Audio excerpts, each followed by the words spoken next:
Hello.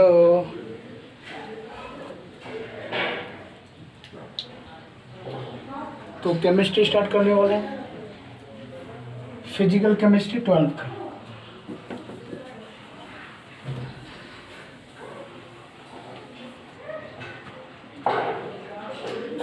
First जो chapter आता है इसका सॉलिड स्टेट, दूसरा होता है सॉल्यूशन, तीसरा है केमिकल काइनेटिक्स,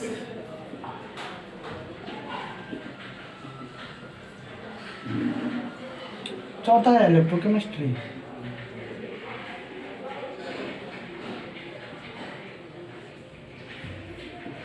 और जो फिफ्थ नंबर है सरफेस केमिस्ट्री। ठीक, ये 12 का 5 चैप्टर्स है फिजिकल केमिस्ट्री में।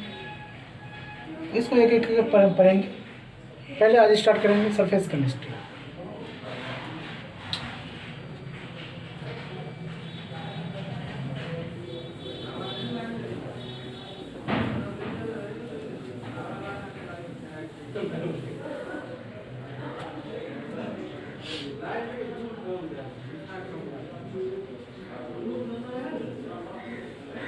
सरफेस केमिस्ट्री, देखिए सरफेस केमिस्ट्री होता क्या चीज़ है। Surface chemistry is the branch of chemistry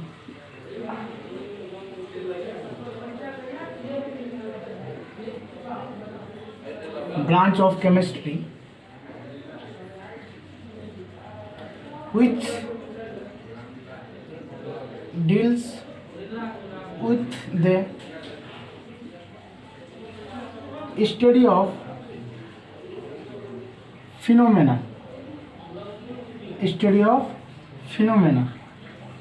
ठीक है, study of phenomena occurring at the surface। ठीक है, या सरफेस को बोलते हैं, इंटरफेस भी बोल सकते हैं, या करके और करके इंटरफेस भी बोलते हैं इसको। ठीक है, तो इसका सरफेस का रिप्रेजेंट करने का जो ये होता है, रिप्रेजेंटेशन होता है इसमें। सरफेस को कैसे दिखा जाता है, रिप्रेजेंटेशन ऑफ सरफेस, चाहे उसको आई पेन से लिख सकते हैं और या स्लेट से लिख सकते हैं, ओब्लिक जिसको बोलते हैं, ऐसे लिखा जाता है। एग्जाम्पल, आपको सॉलिड और लिक्विड के बीच सरफेस दिखाना है। सॉलिड और लिक्विड के बीच आपको सरफेस दिखाना है, तो कैसे दिखाएंगे इसको, सॉलिड हाइपन लिक्विड, या ये हाइपन से दिखाया जाता है या स्लेट से भी दिखाया जाता है। क्या हो जाएगा, सॉलिड स्लेश लिक्विड, ऐसे भी दिखाया जाता है। ठीक है, एक चीज बताइए, गैस के बीच पता कर सकते हैं सरफेस, ऐसे लिख सकते हैं या ऐसे लिख सकते हैं, ऐसा नहीं होता है। इसकी भी सरफेस बनवे नहीं करेगा। क्यों नहीं बनेगा, क्योंकि ये गैस जो होता है ये कंप्लीटली मिसिबिलिटी होता है। ठीक है, ये जो होता है बिकॉज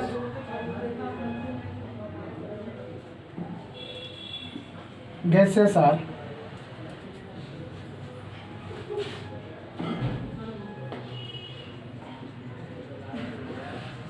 कंप्लीटली मिसिबिलिटी।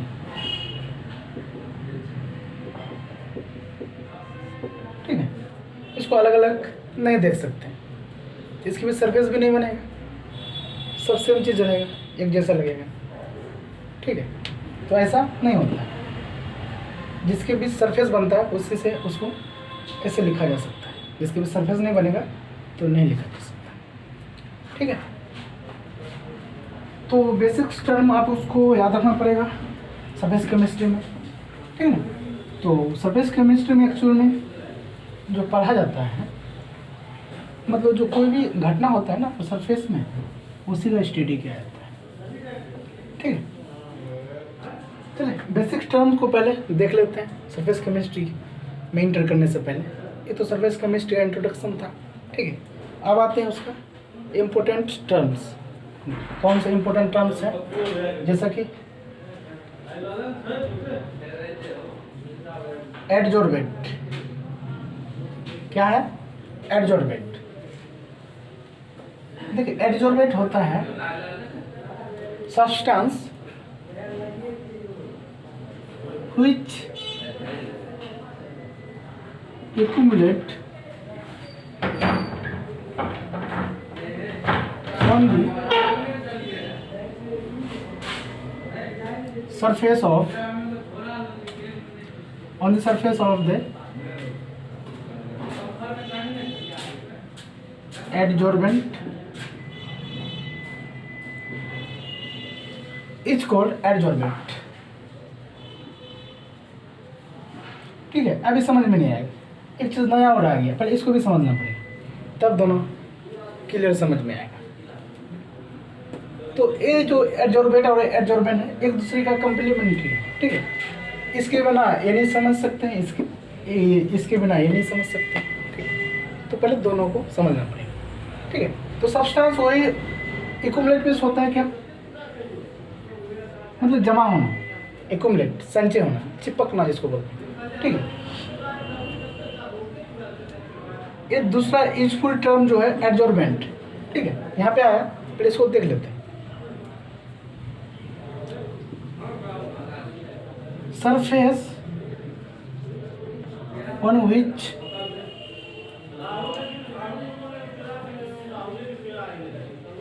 adsorbate, ठीक है,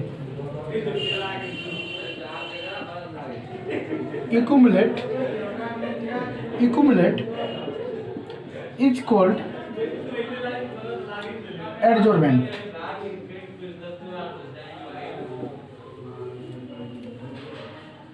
मतलब वो सतह सरफेस ऑन विच, मतलब वो सतह जिस पर एडजॉर्बेंट एक्युमुलेट होता है, उस पर जमा होता है, चिपकता है, इज कॉल्ड एडजॉर्बेंट, ठीक है। तो दोनों को अब एक एग्जांपल से समझते हैं, जैसे कि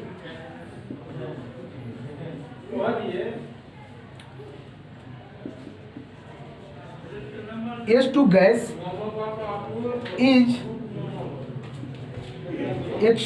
is